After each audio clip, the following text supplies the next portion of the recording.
Are we doing science right as a society? Are we supporting the right kinds of science? Do we understand how science serves the public good? And do we operate as a people accordingly? My next guest has written a provocative piece about that, and I always enjoy reading the works that he writes or co-authors. Andrés Bernal is a lecturer of urban studies at City University of New York, Queens College. He's a doctoral student at the New School for Public Engagement. He researches, among other things, the Green New Deal as a focus of political communication and policy analysis. And he wrote a piece earlier this year entitled Support Scientists Who Work for the Public Good. At least that was the headline given to it. Let's work to build a culture that generates scientific knowledge and technology committed to democratic values. So first of all, Andrés Bernal, thanks for coming on the program. My pleasure to be here. Thanks for having me. Secondly, what motivated you to write this piece? I'm curious. Well, the magazine had actually reached out to me to be a part of a series that they have called Future 50, and they're very focused on science and technology. And so when they reached out to me, I kind of thought about it for a bit, and it just kind of unfolded in such a way that I kind of reflected on my own past and history, being the son of a doctor and a physician and somebody who's very, very interested in science. And I myself was raised very much around kind of the natural sciences. And so as a social scientist now and somebody kind of in policy and politics, it's really important to me to have that conversation or to facilitate that conversation around, what is the role of science in a good society. And that's kind of the framing that I was thinking about when I wrote the piece. One of the points that the piece makes that I think is so important is, and correct me if I state this incorrectly, but that science nowadays, especially scientific research, which is the heart's blood of our advancement of scientific knowledge, is tied to the ability to fundraise. So scientists are, in effect, they've got to go out and get grants to fund their research. Those grants are increasingly coming from private sources, which means a kind of marketization of the scientific process, so that instead of, the way I would put it is, instead of the pure pursuit of knowledge as it's decided by a community of scholars, it becomes the pursuit of knowledge that someone with a lot of money is willing to finance, which is an extremely distortionary effect, has a distortionary effect on our scientific advancement. I mean, that's my own way of putting it, but am I more or less in the ballpark? Yeah, absolutely. I think that's right on in the ballpark, because what I was trying to get across in the piece is that when we think about our institutions for the production of knowledge and education and learning, and then the institutions where scientists actually practice some of their knowledge, and it's all been kind of co-opted by this industrial private system that's very much interested in very particular kinds of goals. The advancement of control over certain marketplaces, the advancement of incomes for shareholders, and then as well the role of kind of military interests and what's called national security plays a big role too. And so this has kind of taken away the heart and kind of the soul of science, serving public purposes and serving knowledge and technology for other means, for just the sake of developing understanding amongst the culture, for serving needs that that don't revolve around how much income or your class position, but rather just for society at large. All these things, from learning and education itself to scientific practice, have kind of been deeply commodified and privatized, and I think that that's a huge problem. Yeah, in the end, it's tragic to me, both for the benefits that society might be getting and is not getting, and for the intellectual process itself. I mean, we should be pursuing, I'm a big believer in knowledge for knowledge's sake, not only knowledge for the public good as opposed to for the private good, but just pure research. It can have, is intrinsically beautiful, first of all, and desirable. For that reason, it gives humanity meaning. And secondly, a pure research may turn out to have applications for making the world better that we might not have even thought of. And I feel as if pure research, as well as research for the public good, has kind of gotten lost in this commodification process.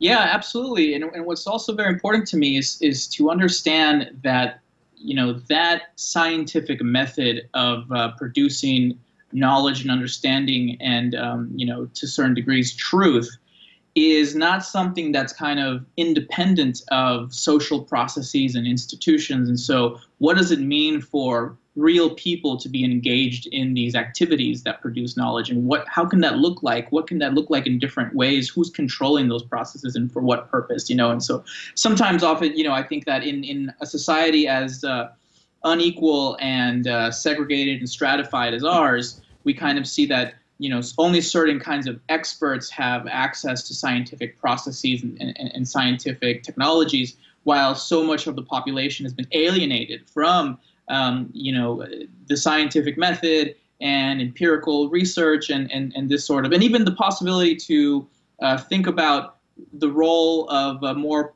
pluralistic methodology to the production of knowledge and understanding as well. And so it's just deeply embedded in our democratic and social institutions. And I think a big part of that is this dependence on private finance. And then the other kind of part of the piece was to showcase how this is very much connected with this fixation that we have right now that the public purpose in our government can't do anything because they can't afford anything. And that's been like a very severe distortion of how our government functions, to where we all think that all we can do is basically just wait for private savings and private money to fund something, as opposed to really the history of how we got out of the Great Depression and even mobilized for World War II is based on deep and bold public purpose spending that was able to mobilize mass capacities and use the power of the public purse for public good. And again, we're talking with social scientist Andrés Bernal about science for the public good.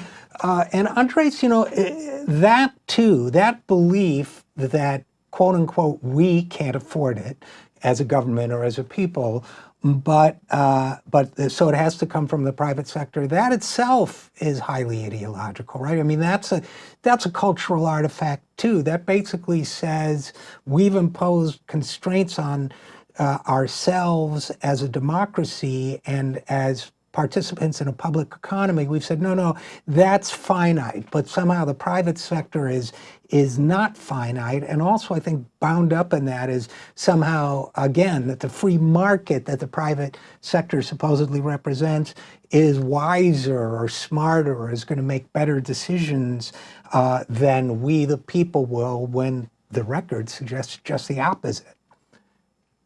Yeah, and so, my area of research is very interested in the role of language and communication and how framing creates the bounds of possibility for what a society can imagine and how it can act. And so, one of the things, so something I do is I study economic thought and its evolution over time. And one of the things that economic thought, and at least orthodox and kind of conservative economic thought has done, is to kind of position itself as as something basically reflecting physics, for example, or the natural science. They've kind of produced this objective, independent, neutral truth about the way that our society functions. And of course, kind of social scientists like myself challenge that and say, when you're dealing with people, when you're dealing with power, when you're dealing with human minds and emotions and all that's bound up in, it's not as simple as kind of just saying that there's all these agents seeking their self-interest in markets And that's kind of just that provides the building blocks for society. It's much more complex than that. So something that my colleagues and I do is kind of try to demystify and bring back the politics into how economic thought is constructed, and say, no, that's actually not objective or scientific truth. That's actually an incredibly politicized process. And so particularly for how we finance things and how these different institutions work, that's very important.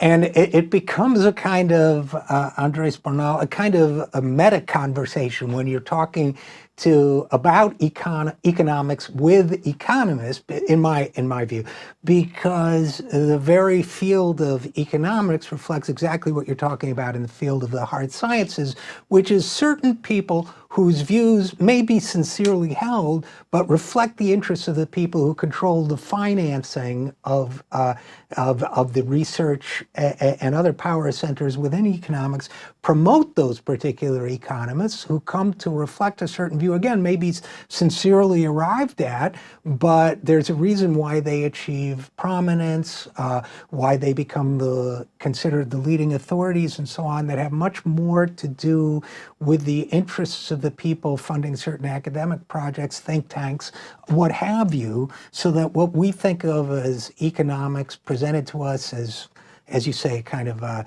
hard science of moving astronomical objects or something, is really a behavioral science, and the people pretending it's not a behavioral science are actually the products of a behavioral science experiment. I don't know if what I'm saying makes any sense to you, but there's a kind of circular loop in all of this, where economics is reflecting the very realities many of its adherents are denying. Yes, I think that's absolutely on point. I mean, it's a very generative project where certain kind of discourses and languages and narratives are introduced into the culture, and they're kind of internalized by people, and then much of then what we see being produced in society is just a reflection of the degree to which these ideas control our kind of public imaginations and whatnot. And of course, the history of what we call neoliberalism today is a very intentional project that happened after the Second World War, when we made some progress in terms of creating safety nets and kind of a social democracy, and the civil rights movement was getting going. And so there was a reaction to that. And part of the reaction to that was to kind of organize and create all of these think tanks and get them funded by kind of very powerful corporate interests, and start to influence and, in a way, colonize academia, the media, kind of different parts of the culture, government, to where everywhere you turn, you kind of see these assumptions dictating and guiding how we think. And now, of course, what we're faced with is, this is not just a theoretical discussion we're having here, Andres, because we're facing a planetary crisis. You write and study and think a lot about the Green New Deal. The economist Stephanie Kelton has said, no beaver ever said, well, I'd like to finish building this dam, but I don't have the budget, right? I mean, if a beaver can find the wood to build a dam, it's going to build a dam. We face a planetary crisis. We have to address it, and we have to rethink, whether it's in science, whether it's in infrastructure, whether it's in other employment, that if we don't rethink the way we look at all of these things in order to address climate change, we're in for a catastrophe, aren't we? Yeah, and if things continue on the path that they're already on, we're in for the possibility of an entire extinction to our species by the end of the century. So it's quite a serious and urgent situation that we're in. And so when we think about the tons of carbon that are being pumped into the atmosphere, and the effects that is having on sea levels, and on public health, and on agriculture and food security and water, and how that then manifests itself through very severe social injustices and communities that are targeted, and then we're kind of faced with this mass extinction of species, and the idea that the climate might be too hot in certain parts of the world to even live, and then we propose, okay, well, let's do something about it, and the reaction is like, well, how are you going to pay for that? It starts to kind of get into the world of the absurd at that point. Uh, so very much like Stephanie Kelton and other colleagues of mine argue, we have to change the way we think about finance at the level of the public, at the level of sovereign, what we call sovereign, monetary sovereign states like the United States, Canada, Japan, Australia. And then we have to ask ourselves, why are some other countries in the world not monetarily sovereign? And is that part of a political legacy related to colonization and colonialism and imperialism? And so when we think about, and this is an insight that came from the World War II and the Great Depression, Keynes and other economists writing about this, they were thinking to themselves, okay, we're in this depression, the economy has collapsed, people are miserable, fascism is rising all over the world, and we got to do something about it.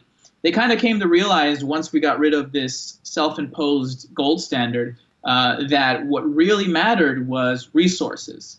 And so the question, how are you going to pay for it, becomes kind of irrelevant when you're talking about an entity that can issue its own currency, like the United States government. And the question then transforms to, how are you going to resource it? And that's really the kind of the limitations and the constraints on what we can do. It's what's available, what resources are available in terms of labor, technology, materials, right? Because that's what kind of sets the boundaries for what's possible without getting inflation. Well, there's so much more I'd love to talk to you about in this area. I hope you'll come back at some point. But one last question for you, Andres. We've got about a minute. Are you, with all the dire situations we're facing, are you basically optimistic, pessimistic, somewhere in the middle? I mean, I think, you can't hide or close your eyes to the severity of the problems that we face, but also action is something that breeds optimism and hope. And so I do remain optimistic because I think that's an important part of giving space to the emerging future that we want. And I think that, kind of holding that space even amidst all of the brutality and the negative things that we see can allow us to find the best in one another and to kind of build that out and scale that out so that we can kind of set the seeds and the roots for this new kind of world that we so badly need. Well, I love that answer, for whatever it's worth. So Andrés Bernal, lecturer at CUNY, social scientist, and a researcher, thank you so much for writing this fascinating article. Again, Support Scientists Who Work for the Public Good is the name of it. And thanks for coming on the program. My absolute pleasure. Thank you for having me.